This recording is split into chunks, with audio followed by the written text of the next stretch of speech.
We learn through curiosity when we're growing up.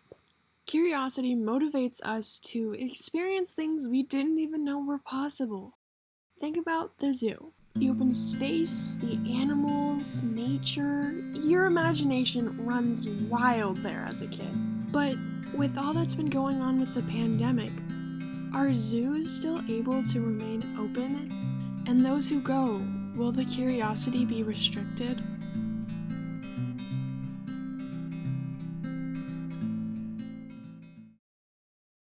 COVID-19 has introduced numerous struggles for zoos in Northern California. I genuinely can't imagine what zoos are going through during this time, and so I wanted to reach out to a couple in the Bay Area / Northern California and see what's been going on. First off, I wanted to talk to Erin Harrison, who's in the marketing department at the Oakland Zoo. 90% of our money, our operating revenue, comes from ticket sales. And so when we shut down, it really hurt us. And I mean, beyond the staff and paychecks and all of that, we need money to feed our animals.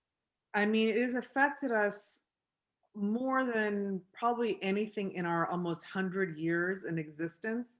And what's tough is we weren't prepared for any of it. I also wanted to reach out to some different zoos in Northern California, like the Sacramento Zoo, who had a similar problem with money. We've been closed for 4 out of the last 11 months. We lose about $500,000 a month in revenue. Right before we shut down in March, we had 121 staff, and we cut 61 of those. Most zoos receive between 33 and 40% of their overall budgets from a city subsidy, whatever city they're located in. Our zoo gets 3%. So only 3% of our budget comes from the city. The rest we have to raise. Like Leslie said, lots of zoos that are backed up by the city they're located in aren't as financially impacted. So I contacted Happy Hollow, a smaller zoo in San Jose who wasn't as negatively impacted by the pandemic. Interestingly, and luckily for us, it hasn't affected us nearly as much as a lot of other zoos, and that's because we are lucky to be backed by the city of San Jose. So we have a solid funding source there that a lot of zoos that rely strictly on nonprofit organizations to do their fundraising don't have. The city made a commitment to not cut any jobs, which has been great. There are some jobs that were empty that have been chosen not to be filled, but nobody has lost their job due to the pandemic. Zoos have been trying their best to advertise to get donations during this hard time, and a lot of this consists of holding virtual events. Lots of zoos have been taking advantage of Facebook and other social media platforms to do live streams each day. We're talking about the threat of going bankrupt and needing to reopen and like how much financial duress we were in. And when we did that press, the response was huge. And we got something like, I think it was like over $5 million in donations. We had keepers go on and do live streams about different things at the zoo. So we did that. People loved that. And then also in our education department, we did a virtual camp instead of an in-person camp. We did a virtual camp. You can see on our website, we've got virtual programming available for both teachers and for just, say, you're a mom and you're homeschooling your kids or whatever. So we've got virtual programming that you can purchase. I thought, what if we created a daily show where it's 30 minutes and we have a host at the zoo and she's like the personality, and every day she spends like 30 minutes with a different zookeeper or a veterinarian, and we go behind the scenes. So we created this platform called Behind the Scenes Live and put together all these different technologies to have like live streaming capability, but also insert B-roll because sometimes you need that and it can't all be live, right? If you're cutting from one thing to the other. It was a lot more work than I thought it was going to be building it and then having a daily production of it with different departments involved and tech problems and Wi-Fi issues. And one day the tortoises unplugged all of the cameras during it was every day it was something. It was a lot of fun. And so we did that for almost 2 months. Animals have been known to show depressive symptoms when not exposed to as many people or different circumstances than they're used to.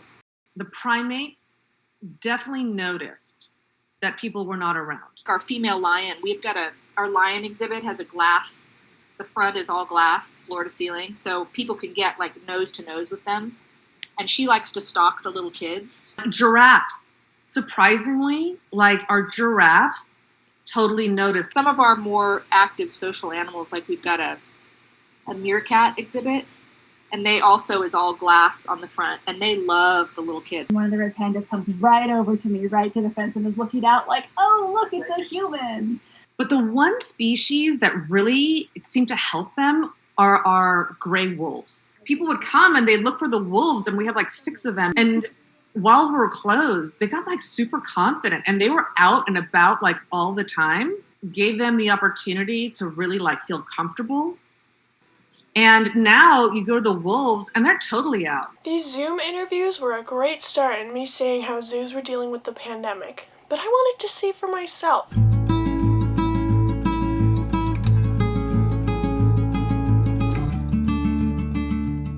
Okay, we just arrived at the Oakland Zoo and we're gonna ride on the gondola to get a layout of the land and then look into some of the animals Aaron and other zoos were talking about that were affected by COVID.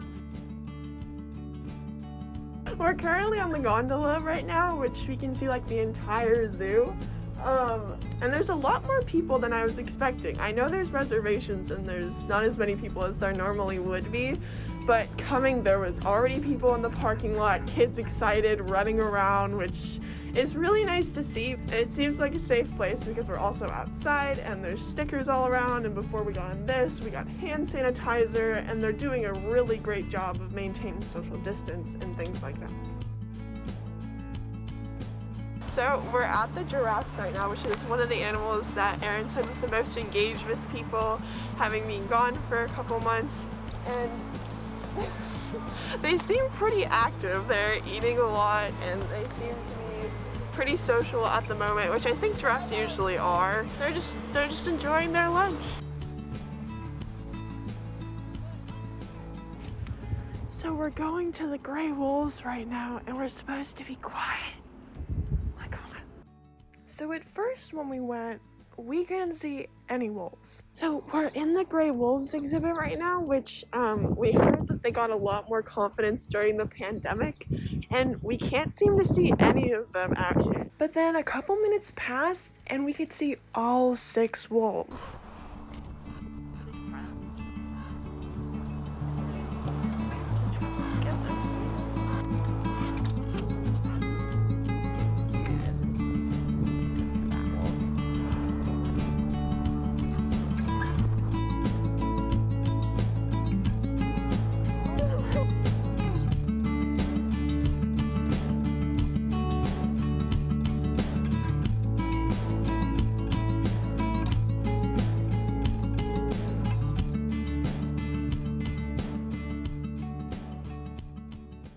I'm a docent here at the Oakland Zoo. We're volunteers. There are about 120 or so docents and a total of about 600 volunteers.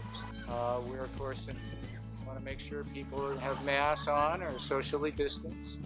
And some of the exhibits are closed. The indoors exhibits are closed. The bug house, the reptile amphibian room, the rides are closed. I think the primates are very much aware of when people are here and when they're not here. They'll sit there and watch us as much as we watch them.